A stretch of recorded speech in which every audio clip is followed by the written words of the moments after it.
உறக்கத்திலே வருவதல்ல கனவு, உன்னை என்னை உறங்க விடாமல் செய்வதுதான் கனவு. இப்போ உள்ள படிக்கின்ற மாணவர்களுக்கு பிகினர்ஸ்க்குலாம் எப்படி இந்த காலகட்டத்தில் வந்து ஆப்டிடியூட் ரீசனிங்கை எப்படி ஈஸியாக சால்வ் பண்ணுறது? ஆப்டிடியூட் பொறுத்தவரை இதுக்கு முன்னாடி இருந்த பிரச்சனையோட இப்போ ஷார்ட்கட்ஸ் எல்லாம் பார்த்தீங்கன்னா நிறையா கட் பண்ணுறாங்க. குரூப் 1 குரூப் 4 லாஸ்ட் இயர் கேட்ட கொஸ்டின்ஸ்லாம் பார்த்தீங்கன்னா ஷார்ட்கட்டை எப்படிலாம் பிரேக் பண்ணலாம். அதிகமான கொஸ்டின்ஸ் நான் சால்வ் பண்ணுறேன், நான் ஸ்கூல் புக் ஃபுல்லாக 6th எடுத்து 10th வரை எல்லா கொஸ்டின் சால்வ் பண்ணுறேன், நான் போதுமா? ஏன்னா அது வேண்டாம், உங்களுக்கு காலம் கம்மியாக இருக்குது, நீங்கள் மேக்ஸுக்கு ரொம்ப செலவு பண்ண வேண்டாம். இப்போ மேக்ஸில் எப்படி 25 மார்க் எவ்வளோ ஈஸியாக வாங்கலாம் அப்படிங்கிறதுக்கு என்னை பொறுத்தளவு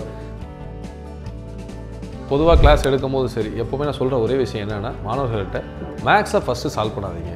இப்போ TNPSC group 1 group 4 SI exams போன்ற எக்ஸாம் ஒரே நேரத்தில் நோட்டிஃபிகேஷன் விட்டுருக்காங்க. மாணவர்கள் பார்த்தோம்னா எல்லா எக்ஸாமுக்கும் சேர்ந்து படிச்சுட்டு வந்துட்டு இருக்காங்க. சில மாணவர்களுக்கு மன அழுத்தம், ஸ்ட்ரெஸ் ஃபேக்டர் ரொம்ப அதிகமாக இருக்குது. அதை எப்படி கம்மி பண்ணலாம் அப்படிங்கிறது நீங்கள் மாணவர்களுக்கு இங்கே ஐடியா கொடுக்கணும். இன்றைக்கி உள்ள காலகட்டத்தில் பார்த்தீங்கன்னா அனைத்து மாணவர்களுக்கும் ஸ்ட்ரெஸ்ஸுங்கிறது ரொம்ப இம்பார்ட்டண்ட்டாக இருக்குது, ரொம்ப முக்கியத்துவம் வாய்ந்ததாக இருக்குது. ரொம்ப சிம்பிள் தாங்க. எல்லா விஷயத்துலையும் நீங்கள் ஒரு விஷயத்த பெருசாக நினச்சா அது ஸ்ட்ரெஸ் ஆகும், ரொம்ப சிம்பிளாக நினச்சிங்கன்னா அது ஸ்ட்ரெஸ்ஸே கிடையாது. நிறையா மாணவர்கள் நானும் கிளாஸ் எடுக்க போகிறப்பெல்லாம் பார்த்தீங்கன்னா ஒவ்வொரு மாணவரும் என்கிட்ட கேட்பாங்க, சார் எனக்கு இந்த படிக்கும்போது இந்த ஸ்ட்ரெஸ்ஸாக இருக்குது, என்னால் படிக்க முடியல, ஒரு கொஸ்டின் எழுதும்போது சரியான ஆன்சர் கொடுக்க முடியல, ஸ்கூல் புக் எப்படி படிக்கணும், எப்படி ப்ரீவியஸ் கொஸ்டின் சால்வ் பண்ணணும், அந்த ப்ரீவியஸ் கொஸ்டின் மூலியமாக எப்படி ஸ்கூல் புக் படிக்கிறது, ஸோ அந்த மாதிரி விஷயத்தை நம்ம எப்படி கரெக்டாக ஹேண்டில் பண்ணுறது, இதெல்லாம் வந்து பார்த்திங்கன்னா சின்ன சின்ன விஷயம் நம்ம ஹேண்டில் பண்ணும்போதே இந்த ஸ்ட்ரெஸ் குறைய ஆரம்பிக்கும். எது உங்களால் ஃபஸ்ட்டு முடியும் அதை ஃபஸ்ட்டு நீங்கள் சூஸ் பண்ணுங்கள். என்னென்னு பார்த்தீங்கன்னா, என்னால் குரூப் 1 முடியும் அப்படின்னு நினைக்கிறவங்க என்ன பண்ணணும்னா அந்த குரூப் 1 ஃபோக்கஸ் பண்ணலாம்.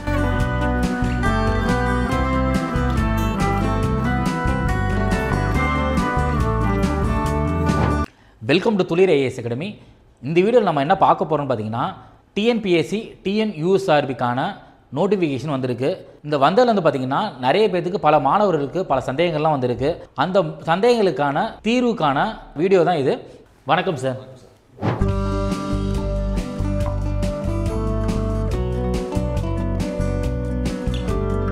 இப்போ பார்த்தீங்கன்னா என்கிட்ட ஒரு சில மாணவர்கள்லாம் பார்த்தீங்கன்னா ஒரு சில டவுட் கேட்குறாங்க. பார்த்தீங்கன்னா அது ஃப்ரெஷர்ஸாக இருக்கட்டும், புதுசாக வரவங்களாக இருக்கட்டும், இல்லை வந்து பார்த்திங்கன்னா ஏற்கனவே படிச்சுக்கிட்டு இருக்க மாணவர்களாக இருக்கட்டும், அவங்களாம் ஒரு சில டவுட் கேட்குறாங்க. பார்த்திங்கன்னா எப்படி சார் இந்த குறுகிய காலத்தில் வந்து பார்த்திங்கன்னா ஆப்டிடியூடு ரீசனிங் இதெல்லாம் எப்படி சால்வ் பண்ணுறது? ஏன்னா நீங்கள் ஆப்டிடியூட் ரீசனிங்கில் வந்து ஆல்ரெடி 15 இயர்ஸாக எல்லா பக்கமும் மென்டர்ஷிப் ப்ரோக்ராம் கொடுத்துக்கிட்டு இருக்கீங்க, எல்லா பக்கம் கிளாஸ் எடுக்கிறீங்க, ஸோ நிறைய பேர்த்த நீங்கள் சர்வீஸ் வாங்க வச்சுருக்கீங்க.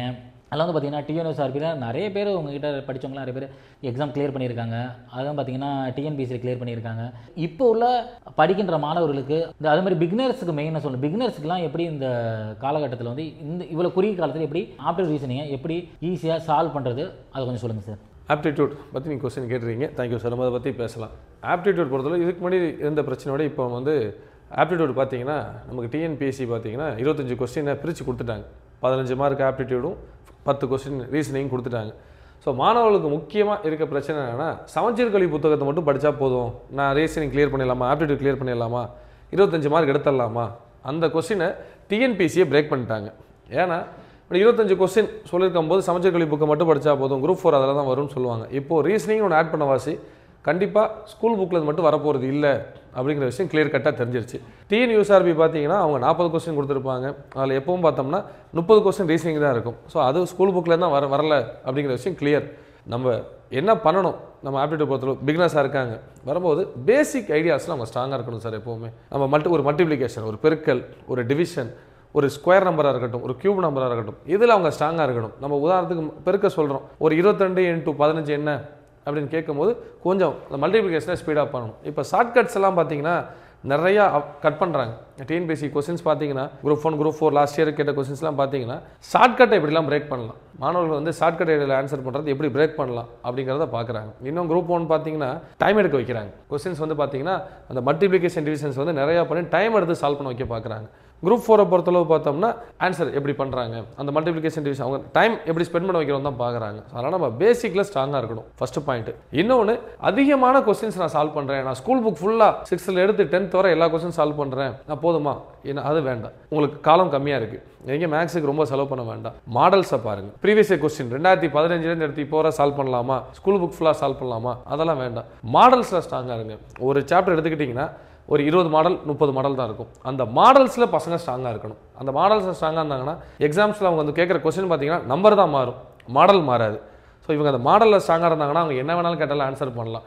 நம்பர் ஆஃப் கொஸ்டின்ஸ் பார்க்குறத விட மாடல்ஸில் ஸ்ட்ராங்காக இருக்கிறது மாணவர்களால் 25 கொஸ்டின்ஸ் எடுக்க முடியும் அப்படிங்கிறத நான் எப்போவுமே மாணவர்களுக்கு நான் சொல்லக்கூடிய விஷயங்கள் அதுதான். ஸோ நம்ம மேக்ஸில் பொறுத்தளவு இப்போ வந்து ஈஸியாக எப்படி முடிக்கலாம் அப்படின்னா, இப்போ மேக்ஸில் எப்படி 25 மார்க் எவ்வளோ ஈஸியாக வாங்கலாம் அப்படிங்கிறதுக்கு என்ன பொறுத்தளவு உங்களுக்கு பேசிக் ஐடியாஸ், அந்த பெருக்கல் கூட்டல் கழித்தல் சொல்கிறோம்ல, மல்டிப்ளிகேஷன் டிவிஷன் இந்த மாதிரி சொல்கிறோம்ல, ஸ்கொயர் நம்பர் கியூப் நம்பர் இந்த மாதிரி பேசிக் ஐடியாஸில் ப்ளஸ் ஒரு டைட்டில் உள்ள மாடல்ஸில் ஸ்ட்ராங்காக இருந்தாங்கன்னா மாணவர்களுக்கு கண்டிப்பாக 25 கேள்வி பதிலளிக்கலாம். சைக்காலஜியை பொறுத்தளவு 40 கேள்விக்கும் பதிலளிக்கலாம். தேங்க்யூ சார், மாணவர்களுக்கு சரியான விளக்கம் கொடுத்தீங்க. இப்போ நிறைய மாணவர்கள் என்கிட்ட ஒரு சில மாணவர்கள்லாம் என்கிட்ட கேட்கும்போது என்ன கேட்குறான்னு பார்த்தீங்கன்னா, சார் நான் வந்து வீட்டிலலாம் ப்ராக்டிஸ் பண்ணிடுறேன், ஆனால் எக்ஸாம் ஹாலில் போனால் மேக்ஸ் பண்ணும்போது எனக்கு ரொம்ப ஃபியர் ஆகிடுது, ஒரு சில ஆன்சர் ரொம்ப தவறாக போடுறேன், பொதுவாக என்னால் பேப்பர் கம்ப்ளீட் பண்ண முடியல.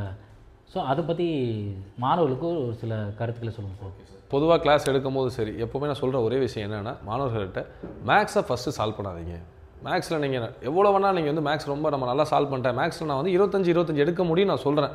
ஆனால் கூட என்ன சொல்கிறேன்னா, ஃபஸ்ட்டு நீங்கள் மேக்ஸ் எடுக்காதீங்க. குரூப் 1 எழுதுறீங்க, ஜென்ரல் ஸ்டடீஸை முடிங்க. குரூப் 4 எக்ஸாம் எழுதுறீங்க, லாங்குவேஜ் அண்டு ஜென்ரல் ஸ்டடீஸ் முடிச்சுட்டு கடைசியாக மேக்ஸ் எடுங்க. என்ன ரீசன் சொல்ல வரேன்னா, மேக்ஸ் நமக்கு பார்த்தோம்னா ஆன்சர் வந்து ஈஸியாக வரும். நம்ம 1 மணி நேரம் எடுத்தோன்னே சால்வ் பண்ணிடுறோம் மேக்ஸுக்கு. ஸோ 1.5 hours நம்ம மேக்ஸ் ஸ்பெண்ட் பண்ணிடுறோம். வெறும் 25 கேள்வி தான். மிச்சம் 1.5 மணி நேரத்தில் நமக்கு எவ்வளோ கேள்வி இருக்குது? 175 கேள்வி இருக்குது. அப்போ தான் சார் ஸ்ட்ரெஸ் வரும். அந்த ஸ்ட்ரெஸ்லேயே நமக்கு என்ன பார்த்தீங்கன்னா, நமக்கு நல்லா யோசிச்சு பாருங்கள், நம்ம ஒரு பதட்டம் அடையும் போது நமக்கு நல்லா தெரிஞ்ச விஷயங்களே நம்மளால் சொல்ல முடியாது.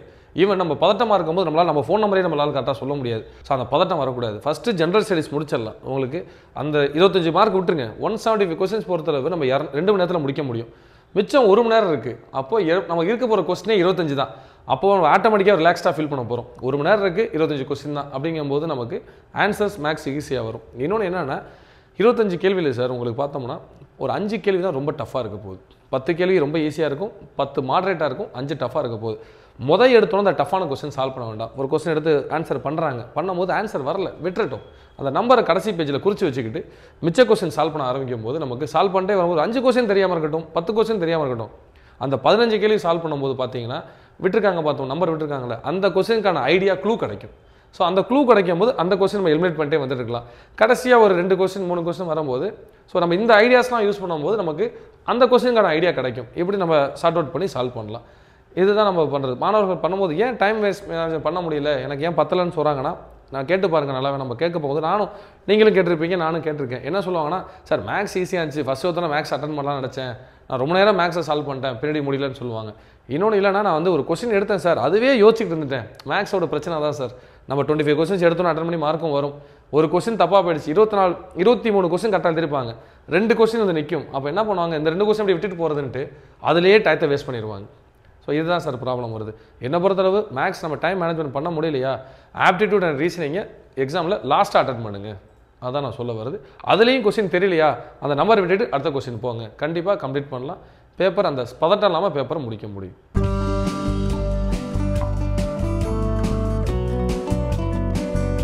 இப்போ TNPSC group 1, group 4, SI exams போன்ற ஒரே நேரத்தில் நோட்டிஃபிகேஷன் விட்டுருக்காங்க. எக்ஸாம்ஸ் பார்த்தோம்னா ஜூன், ஜூலை அப்படின்ட்டு ஒரு 30 நாள் 20 நாள் இடைவெளியில் அடுத்தடுத்த எக்ஸாம்ஸ் வரப்போகுது. மாணவர்கள் பார்த்தோம்னா எல்லா எக்ஸாமுக்கும் சேர்ந்து படிச்சுட்டு வந்துட்டு இருக்காங்க. சில மாணவர்களுக்கு மன அழுத்தம், ஸ்ட்ரெஸ் ஃபேக்டர் ரொம்ப அதிகமாக இருக்குது. அதை எப்படி கம்மி பண்ணலாம் அப்படிங்கிறது நீங்கள் மாணவர்களுக்கு இங்கே ஐடியா கொடுக்கணும். நீங்கள் பார்த்தீங்கன்னா சார், ஒரு 15 இயர்ஸாக யூபிஎஸ்சி, டிஎன்பிஎஸ்சி மாணவர்களுக்கு கவுன்சிலிங் பண்ணிருக்கீங்க, மெட்டாஸ்டெப் பண்ணிட்டு வந்துருக்கீங்க. உங்களோட கவுன்சிலிங் மூலியமாக, மெட்டாஸ்டெப் மூலியமாக பல மாணவர்கள் வந்து இன்றைக்கி அரசு வேலையில் பணியாற்றிட்டு வந்துட்டு இருக்காங்க. உங்களோட அனுபவத்தை நீங்கள் எங்கள் மாணவர்களுக்கு நீங்கள் ஷேர் பண்ணால் ஹெல்ப்ஃபுல்லாக இருக்கும். இன்றைக்கி உள்ள காலகட்டத்தில் பார்த்திங்கன்னா அனைத்து மாணவர்களுக்கும் ஸ்ட்ரெஸ்ஸுங்கிறது ரொம்ப இம்பார்ட்டண்ட்டாக இருக்குது, ரொம்ப முக்கியத்துவம் வாய்ந்ததாக இருக்குது. அது எப்படின்னு பார்த்திங்கன்னா, எல்லாமே ஒரு ஸ்ட்ரெஸ்ஸை வந்து ஹேண்டில் பண்ண முடியாமல் இருக்காங்க. ஏன் இந்த மாதிரி இருக்காங்க அப்படின்னு பார்த்திங்கன்னா, ஒவ்வொருத்தரும் ஒவ்வொரு வேலை படிக்கிறதும் சரி. ஸோ அந்த படிக்கும்போது இப்போ நம்ம துளிர் ஐஏஎஸ்லேயே பார்த்தீங்கன்னா நிறைய விஷயம் பேசியிருப்போம். படிக்கிறத எப்படி மேனேஜ் பண்ணணும், என்ன மாதிரி விஷயம்லாம் நம்ம சொல்லியிருக்கோம். ஆனால் இந்த ஸ்ட்ரெஸ் வரும்போது பார்த்தீங்கன்னா எல்லாத்தையும் யாராலையுமே ஹேண்டில் பண்ண முடியும், ரொம்ப தவிக்கிறாங்க. ஸோ இந்த மாணவர்கள்லாம் பார்த்தீங்கன்னா, ஸோ உணவுகளையும் சரி படிக்கிற விதத்துலையும் சரியான முறையில் கொண்டா அந்த மாணவர்கள் அந்த இலக்கு அடைய ரொம்ப ஈஸியாக இருக்கும். ஸோ இந்த ஸ்ட்ரெஸ் ரிலீஃபில் வந்து பார்த்திங்கன்னா முக்கியமாக நான் சொல்ல விரும்புகிறது என்னென்னு பார்த்தீங்கன்னா, படிக்கிற விஷயத்த ப்ராப்பராக சரியான முறையில் ஒவ்வொரு இதுவும் டிஎன்பிசியாக இருக்கணும் இல்லை டிஎன்யூஎஸ்ஆர்பிக்கும் சரி, அந்த மென்டர் சொல்கிறபடி அந்த ஐடியாவில் சொல்கிறபடி அவங்க என்ன சொல்கிறாங்களோ அதன் வழிபடி கேட்டு சென்றால் அந்த இது ரொம்ப அந்த ஒவ்வொரு விஷயத்தையும் எக்ஸாம் நோக்க இலக்கு அடையிறது ரொம்ப ஈஸியாக இருக்கும். எக்ஸாம் கிளியர் பண்ணுற ரொம்ப ஈஸியாக இருக்கும். இந்த ஸ்ட்ரெஸ்ஸில் வந்து பார்த்தீங்கன்னா எல்லாமே ஸ்ட்ரெஸ்ஸுங்கிறாங்க. என்னங்க ஸ்ட்ரெஸ்ஸு? ரொம்ப சிம்பிள் தாங்க. எல்லா விஷயத்துலையும் நீங்கள் ஒரு விஷயத்த பெருசாக நினச்சா அது ஸ்ட்ரெஸ் ஆகும். ரொம்ப சிம்பிளாக நினச்சிங்கன்னா அது ஸ்ட்ரெஸ்ஸே கிடையாது. நீங்கள் எக்ஸாமை ஒரு மென்டர் சொல்கிறபடி அவங்க சொல்கிறபடி கேட்டு சரியான முறையில் நம்ம செஞ்சோம்னா அது ரொம்ப ஈஸியாக இருக்கும். அது நமக்கு ஸ்ட்ரெஸ் மாதிரியே தெரியாது. இப்போ எக்ஸாம்பிள் பார்த்தீங்கன்னா நிறையா மாணவர்கள் நானும் கிளாஸ் எடுக்க போகிறப்பெல்லாம் பார்த்தீங்கன்னா ஒவ்வொரு மாணவரும் என்கிட்ட கேட்பாங்க, சார் எனக்கு இந்த படிக்கும்போது இந்த ஸ்ட்ரெஸ்ஸாக இருக்குது, என்னால் படிக்க முடியல, ஒரு கொஸ்டின் எழுதும்போது சரியான ஆன்சர் கொடுக்க முடியல. இந்த மாதிரி நாங்கள் ஒரு அப்ஜெக்ட் டைப்பில் நாங்கள் கொஸ்டினை வந்து சால்வ் பண்ணும்போது என்னால் சரியான ஆன்சர் கொடுக்க முடியல. அது ஏதோ ஆன்சர் கொடுக்க போகும்போது எனக்கு ஏதோ ஒரு மாதிரி ஸ்ட்ரெஸ் ஆகுது. ஸோ அது பார்த்திங்கன்னா சின்ன சின்ன விஷயம் நான் ஆன்சர் இதுதான் சரின்னு பண்ணும்போது இது வந்து பார்த்திங்கன்னா ரொம்ப ராங் ஆகிடுது. ஸோ இதெல்லாம் கேட்டிருக்காங்க என்கிட்ட. ஸோ அப்போ நான் பசங்களுக்கு என்ன சொல்லுவேன்னு பார்த்தீங்கன்னா, நீங்கள் எப்போதுமே ப்ராப்பரான வழியில் எப்போ ஒரு மென்டர் சொல்லுவாங்க இல்லையா, ஸ்கூல் புக் எப்படி படிக்கணும், எப்படி ப்ரீவியஸ் கொஸ்டின் சால்வ் பண்ணணும், அந்த ப்ரீவியஸ் கொஸ்டின் மூலியமாக எப்படி ஸ்கூல் புக் படிக்கிறது, ஸோ அந்த மாதிரி விஷயத்த நம்ம எப்படி கரெக்டாக ஹேண்டில் பண்ணுறது, இதெல்லாம் வந்து பார்த்திங்கன்னா சின்ன சின்ன விஷயம் நம்ம ஹேண்டில் பண்ணும்போதே இந்த ஸ்ட்ரெஸ் குறைய ஆரம்பிக்கும். என்னன்னு பார்த்தீங்கன்னா சரிவித உணவு ப்ராப்பராக எடுக்கணும், சரியான முறையில் தூங்கணும், காலைல எழுந்திரிச்சோன்னா ப்ராப்பராக எழுந்திரிச்சு படிக்கிறது. அதே மாதிரி பார்த்திங்கன்னா உடம்பை ஆரோக்கியமாக வச்சுக்கணுங்க, மெயின் அதுதான். ஏன்னா இன்றைக்கி உள்ள கட்டத்தில் சம்மர் டைம், இந்த சம்மர் டைமில் வேறு நோட்டிஃபிகேஷன் வந்துருக்கு. ஏன்னா சம்மரில் பார்த்திங்கன்னா உடம்பு பார்த்திங்கன்னா எப்போ தான் சூடாகும். ஸோ சூடாகும் போது பார்த்திங்கன்னா உனக்கு கான்சன்ட்ரேஷன் நிறைய டைவர்ட் ஆகும். ஸோ இந்த டைமில் பார்த்திங்கன்னா நிறைய உணவு விஷயத்தையும் நம்ம நிறைய மாற்றிக்கணும். இந்த மாதிரி பார்த்திங்கன்னா இந்த படிக்கும்போது பார்த்திங்கன்னா நிறைய பேர் பார்த்திங்கன்னா இந்த ஸ்கூல்லலாம் பார்த்திங்கன்னா 1 hour பிரேக் இருக்கும், இல்லை காலேஜில் 1 hour பிரேக் இருக்கும். 1 hour தான் பார்த்திங்கன்னா என்ன இருக்கும் பார்த்திங்கன்னா பீரியட் ஆஃப் டைம் இருக்கும். ஆனால் இப்போ உள்ள பசங்கள்லாம் பார்த்தீங்கன்னா ஒரு 4 hours 5 hours படித்து ஐயோ நான் ஃபுல்லாக படிக்கணும், மற்றவங்கலாம் இப்போ என் ஃப்ரெண்ட்ஸ் எல்லாம் கிளியர் பண்ணிட்டாங்க, ஸோ அந்த ஈக்குவலாக நானே கிளியர் பண்ணணும் அப்படின்ட்டு அந்த கான்சன்ட்ரேஷன் என்ன பண்ணுவாங்க, அந்த திங்கிங்லேயே என்ன பண்ணுவாங்க பசங்கள்லாம் வந்து ரொம்ப ஸ்ட்ரெஸ் பண்ணி படிப்பாங்க. அந்த மாதிரிலாம் படிக்கக்கூடாது. 1 hour படிக்கிறோமா, 1 hour படிக்கும்போது என்ன ஆயிரும், ஒரு 10 நிமிஷம் பிரேக் எடுக்கலாம். பிரேக் எடுத்துகிட்டு ஒரு சாங்ஸ் கேட்குறதோ இல்லை படித்ததை ரீகால் பண்ணணும். ஃபஸ்ட்டு படித்ததை ரீகால் பண்ணும்போது ஒரு ஃப்ரீயாக ஆயிடுவீங்க. ஸோ படித்ததை அப்போ உங்களுக்கு ஒரு கான்ஃபிடென்ட் வரும். ஸோ அது மாதிரி படித்ததை ஒரு 10 நிமிஷம் என்ன பண்ணலாம், படித்ததை எழுதி பார்க்கலாம். எழுதி பார்த்து ஒரு ப்ரீவியஸ் கொஸ்டின் சால்வ் பண்ணி பார்க்கலாம். அதை டிஸ்க் டைப்பில் எழுதி பார்க்கலாம், அப்ஜெக்ட் டைப்பில் எழுதி பார்க்கலாம். ஸோ எழுதி பார்க்கும்போது உங்களுக்கும் ஒரு கான்ஃபிடென்ட் இருக்கும். அப்போ கான்ஃபிடென்ட் வச்சு படிக்கும்போது உங்களுக்கு ஸ்ட்ரெஸ் ரிலீஃப் ஆன மாதிரி இருக்கும். இன்னொரு முக்கியமான விஷயம் சொல்ல பார்த்தா உடற்பயிற்சி ரொம்ப மாணவர்கள் ரொம்ப முக்கியம். உடற்பயிற்சி செய்யும்போது மாணவர்களோட கான்சன்ட்ரேஷன் நல்லா இருக்கும். ஸோ படிக்கும்போது ரொம்ப யூஸ்ஃபுல்லாக இருக்கும், ஸ்ட்ரெஸ்ஸும் ரிலீஃப் ஆகும். ஸோ உடற்பயிற்சி ரொம்ப முக்கியமாக பண்ணுங்கள். ஸோ உடற்பயிற்சி பண்ணுறதுனால உடல் ஆரோக்கியமாக இருக்கும். அப்படியே ஒரு நீங்கள் படிக்கிற இடத்துலேருந்து ஒரு 20 meters 10 metersக்குள்ளேயே இல்லை வீட்டுக்குள்ளேயே நடந்துக்கிட்டு உங்களோட பார்த்தீங்கன்னா அந்த ஸ்ட்ரெஸ் ரிலீஃப் பண்ணலாம். ஸோ இந்த மாதிரி விஷயத்தெல்லாம் பண்ணும்போது ரொம்ப ஸ்ட்ரெஸ் ரிலீஃப் ஆகும். இந்த டைமில் வந்து பார்த்திங்கன்னா 3 எக்ஸாமுக்கு நோட்டிஃபிகேஷன் வந்துருக்கு. இந்த 3 எக்ஸாம் பார்த்திங்கன்னா எது உங்களால் ஃபஸ்ட்டு முடியும் அதை ஃபஸ்ட்டு நீங்கள் சூஸ் பண்ணுங்கள். என்னென்னு பார்த்தீங்கன்னா என்னால் குரூப் 1 முடியும் அப்படின்னு நினைக்கிறவங்க என்ன பண்ணணும்னா அந்த குரூப் 1 ஃபோக்கஸ் பண்ணலாம். இல்லை என்னால் குரூப் 4 மட்டும் தான் முடியும் அப்படின்னா அதை சூஸ் பண்ணுங்கள். ஏதோ ஒரு எக்ஸாம் சூஸ் பண்ணி அந்த எக்ஸாம் கிளியர் பண்ணுறதுக்கு ஃபஸ்ட்டு வழியை கண்டுபிடிங்க. ஏன்னா அப்போ தான் உங்களுக்கு என்னால் வந்து பார்த்தீங்கன்னா குரூப் 4 முடியும்னு நினைக்கிறவங்க பார்த்தீங்கன்னா குரூப் 4 மட்டும் சூஸ் பண்ணால் கண்டிப்பாக அது கிளியர் ஆயிரும். அப்புறம் அதுக்கப்புறம் நீங்கள் குரூப் 4 கிளியர் பண்ணதுக்கப்புறம் குரூப் 1 படிக்கலாம். ஸோ அதுக்கப்புறம் பார்த்தீங்கன்னா எஸ்ஐக்கு தகுதி உள்ளவங்க எஸ்ஐ படிங்க. டிஎன்எஸ்ஆர்பிக்கு தகுதி உள்ள மாணவர்கள் வந்து பார்த்தீங்கன்னா அந்த எக்ஸாம் மட்டும் ஃபோக்கஸ் பண்ணுங்கள். ஸோ எந்த எக்ஸாம் நம்ம ஃபோக்கஸ் பண்ணுறோமோ அந்த எக்ஸாம் ஈஸியாக அந்த இலக்கு அடையலாம்.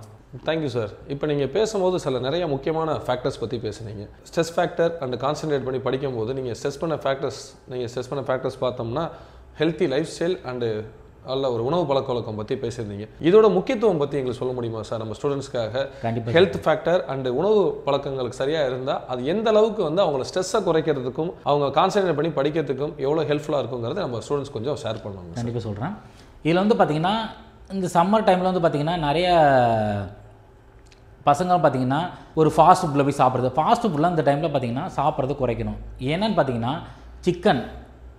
சிக்கனாக இருக்கட்டும், பரோட்டாவாக இருக்கட்டும், இல்லை இந்த பீஸா இந்த மாதிரிலாம் அதிகமாக சாப்பிடக்கூடாது இந்த டைமில். ஏன்னா டைஜஷன் பிரச்சனை இருந்தாவே உங்களால் படிக்க முடியாது. ஸோ படிக்கும்போது நல்லா டைஜஸ்ட் ஆகிற உணவை சாப்பிடணும். அதே மாதிரி பார்த்திங்கன்னா இந்த டைமில் ஃப்ரூட்ஸ் நல்லா எடுத்துக்கணும். பழ வகைகள் நிறைய எடுத்துக்கும் போது பழங்கள் காய்கறி நல்லா எடுத்துக்கணும். ஏன்னா அதே மாதிரி பார்த்திங்கன்னா நிறைய நட்ஸ் எடுத்துக்கலாம். ஸோ படிக்கும்போது இந்த மாதிரி உணவுகள்லாம் எடுத்துக்கிட்டிங்கன்னா உங்களுக்கு உடல் ஆரோக்கியமாக இருக்கும். ஆரோக்கியம் வரும், உங்களுக்கு கான்சன்ட்ரேஷன் படிப்பில் நல்லா செலுத்த முடியும். சரிங்களா? அதே மாதிரி பார்த்தீங்கன்னா இந்த டைமில் சம்மர் டைமாக சரி வெயிலாக இருக்குது, நல்ல வெயில், இந்த மாதிரி வெயிலில் நீங்கள் என்ன பண்ணால் ஒரு இளநீ சாப்பிட்லாம், அப்புறம் இல்லை ஒரு லெமன் ஜூஸ் எடுத்துக்கலாம். ஃப்ரூட்ஸ் நல்லா இப்போ இந்த வாட்டர் மேலன், அப்புறம் வந்து பார்த்திங்கன்னா கீர்னி பழம், மோர் இந்த மாதிரி இதெல்லாம் எடுத்துக்கும் போது உங்களுக்கு உடல் சூட்டை தணிக்கும். உடல் சூட்டை தணிக்கும் போது பார்த்திங்கன்னா நல்லா தூக்கம் வரும். ஸோ இதனால் தூக்கம் வந்துச்சுன்னா நீங்கள் காலையில் எழுந்திரிச்சு சீக்கிரமாக எழுந்திரிச்சு படிக்கவும் நல்லா உதவியாக இருக்கும். ஏன்னா டைஜஷன் ப்ராப்பராக இருந்தாவே உங்களுக்கு எல்லாமே அன்றைய நாள் பொழுது வந்து இனிமையாக போகும். ஸோ இந்த மாதிரி உணவு பழக்கம் வந்து சரியான முறையில் கடைப்பிடிச்சோம்னா நம்ம இந்த ஸ்ட்ரெஸ் ரிலீஃபையும் சரி தடுக்கலாம், உடம்பும் ஆரோக்கியமாகவும் இருக்கும். ஸோ உங்களோட நண்பர்களுக்கும் இதை பற்றி நீங்கள் நிறைய சொல்லுங்கள். ஏன்னா நண்பர்கள் என்ன பண்ணுவாங்க, வாங்க அங்கே சாப்பிட போகலாம் இங்கே சாப்பிட போகலான்னு பார்த்தீங்கன்னா நிறைய சாப்பிட்ற அங்கே ஒரு பார்த்தீங்கன்னா படிக்கிறதுக்கு பக்கத்துலேயே எந்தெந்த ஹோட்டல்ஸு இல்லை வீட்டிலே படிக்கிறவங்க வீட்டில் சாப்பிட்றது அது ரொம்ப பெஸ்ட்டாக இருக்கும். வீட்டு சாப்பாடு ரொம்ப மெஸ்ஸில் சாப்பிட்றது பெஸ்ட்டாக இருக்கும். நிறைய பேர் ஹோட்டல்லாம் வந்து பார்த்திங்கன்னா நிறைய பேர் பார்த்தீங்கன்னா எல்லா இடத்துலையும் ஹோட்டல் திறந்து வச்சுன்னா எல்லாமே இந்த அஜினோமோட்டோ அதெல்லாம் போடுறாங்க. அதனால் பார்த்தா உடல்நிலை ரொம்ப பாதிக்கப்படுது. அது நிறைய டேஸ்ட்டுக்காக என்ன பண்ணுறாங்க, மாணவர்கள்லாம் போய் சாப்பிட்றாங்க. அந்த மாதிரி இருக்கக்கூடாது. ஸோ இந்த டைமில் கொஞ்சம் அந்த டேஸ்ட்டு இதெல்லாம் கொஞ்சம் குறைச்சிக்கிட்டு நம்ம இந்த உணவு சாப்பிட்டா உடம்பு நல்லா இருக்கும், அந்த மாதிரி திங்கிங்கில் நம்ம சாப்பிட்டோம்னா உடம்பு ஆரோக்கியமாக இருக்கும். நம்ம இந்த எக்ஸாம் ஈஸியாக கிளியர் பண்ணுறதுக்கும் ரொம்ப யூஸ்ஃபுல்லாக இருக்கும். நீங்கள் எக்ஸாம் கிளியர் பண்ணிட்டீங்கன்னா அதுக்கப்புறம் நீங்கள் என்ன உணவு என்ன சாப்பிட்டாலும் அதுக்கப்புறம் நீங்கள் வேலைக்கு போயிட்டா அதுக்கப்புறம் உங்களோட உணவு வகைகள்லாம் நீங்களே மாற்றிக்குவீங்க. Thank you sir. ஸ்ட்ரெஸ் பற்றி கவலைப்பட்ட நிறைய மாணவர்களுக்கு நீங்கள் சொன்ன விஷயங்கள் ரொம்ப ஹெல்ப்ஃபுல்லாக இருக்கும். நீங்கள் தெளிவாக சொல்லிட்டீங்க, உங்களோட டெஸ்டினேஷன் என்ன, உங்கள் டார்கெட் என்ன, ஃபிக்ஸ் பண்ணுங்கள், ஓன் பாத்தில் நீங்கள் அதை நோக்கி பயணிங்க அப்படின்னு சொல்லி முடிச்சிருக்கீங்க. ரொம்ப நன்றி சார். இந்த வீடியோவில் டிஎன்பிஎஸ்சி டிஎன்யூஎஸ்ஆர்பி படிக்கும் மாணவர்கள் வந்து ஸ்ட்ரெஸ் மேனேஜ்மெண்ட்டு, ஆப்டிடியூட் ரீசனிங் எக்ஸாமில் ஹேண்டில் பண்ணுறது, எக்ஸாமில் டைம் மேனேஜ்மெண்ட் பற்றி நம்ம டிஸ்கஸ் பண்ணியிருக்கோம். மாணவர்களுக்கு கண்டிப்பாக ஹெல்ப்ஃபுல்லாக இருக்கும்னு நம்ம நம்புகிறோம். உங்களுக்கு மேலும் வேறு எதுவும் சந்தேகங்கள் டிஎன்பிஎஸ்சி டிஎன்யூஎஸ்ஆர்பி எக்ஸாம்ஸ் ரிலேட்டடாக உங்களுக்கு ஏதாவது சந்தேகங்கள் இருந்தால் எங்களுக்கு கமெண்ட் பண்ணுங்கள். அதை நாங்கள் வேறு வீடியோட நாங்கள் டிஸ்கஸ் பண்ணுறோம். நன்றி. Thank you sir.